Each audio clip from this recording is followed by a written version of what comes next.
Please join me in congratulating again a finalist and soon to be, we hope, a National Teacher of the Year, Rebecka Peterson.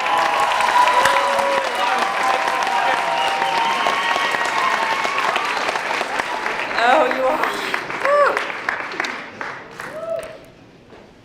It is so good to be home today, you all. Oh, Union is such a special, special place. Seeing the faces of my students and my colleagues, I hope you all know I would not be standing here without you today. You are the best pieces of me, and I don't know what I did to deserve you all in my life, but please know that it is because of you that I am here today. Well, as Oklahoma Teacher of the Year, I have had the joy of working on a passion project this school year. That's been very near and dear to my heart. The goal of my project, Teachers of Oklahoma, has been to visit educators in each of our 77 counties, to watch them in their classrooms and tell their stories on social media and in print. My hope is to honor and celebrate teachers, to share our collective stories, to remind us we're in this together, and maybe even to share an initiative here or there.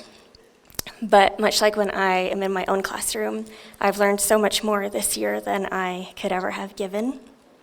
I visited over 30 counties so far, logging more than 17,000 miles across our beautiful state. But no matter where I've been on any given day, visiting a rural, urban, or suburban school, without fail, the good and important work of our teachers overwhelms me.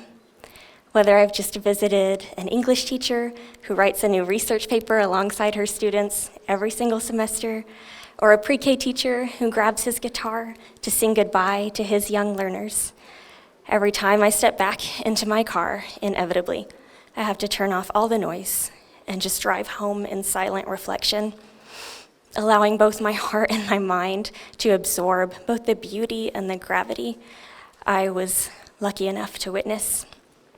I always drive home thinking, if only everyone knew, if only everyone could see what I get to see, how far and wide and high the passion and skill of our educator workforce is in this country, in this state.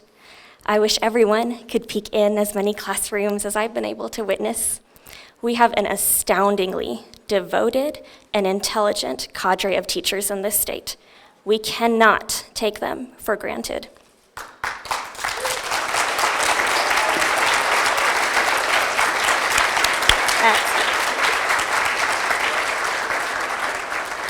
Here's what I know. Teachers stand firmly with one foot grounded in the reality of what is, while the other foot stands in the promise of what can be. And this is what keeps us going, because we believe viscerally that public education has the power to bring both the skills and the hope that our next generation needs to live productive, healthy, joy-filled lives. We all know the power that one teacher can have, and we each strive to be that one teacher. We didn't become teachers to save the world. We became teachers because the world needs people who will take care of each other. We became teachers to be a place of welcome for any child that walks into our class. We know that parents and guardians are entrusting us with their most valuable gift, their greatest joy, as they send each child through our school doors, and that partnership is both a responsibility and an immense honor. The schools that have rocked me to my core are the ones that are truly held together by those partnerships, where the superintendent sweeps the hallways, where the firefighters come in and read to students, where the students turn back around and raise money for new firehouse equipment, where parents and guardians are joyously encouraged to volunteer, where places of worship offer their buildings for school plays. These are the stories we have to lean into, learn from, and replicate. We must create communities and partnerships that hold our students. We must choose belonging. There's a parable that stuck with me as a teacher, and the more I travel Oklahoma, the more I see how true it is for the vast majority of educators in this state. This parable is about a shepherd, and he has 100 sheep. This shepherd loves his sheep, Every night he counts them to make sure all 100 are there, safe and in his care.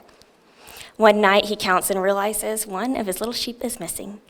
So he goes and he searches until he finds that missing member there on the side of the mountain. So overwhelmed with joy, he drapes this little sheep across his shoulders and carries him this way all the way back to the base of the mountain.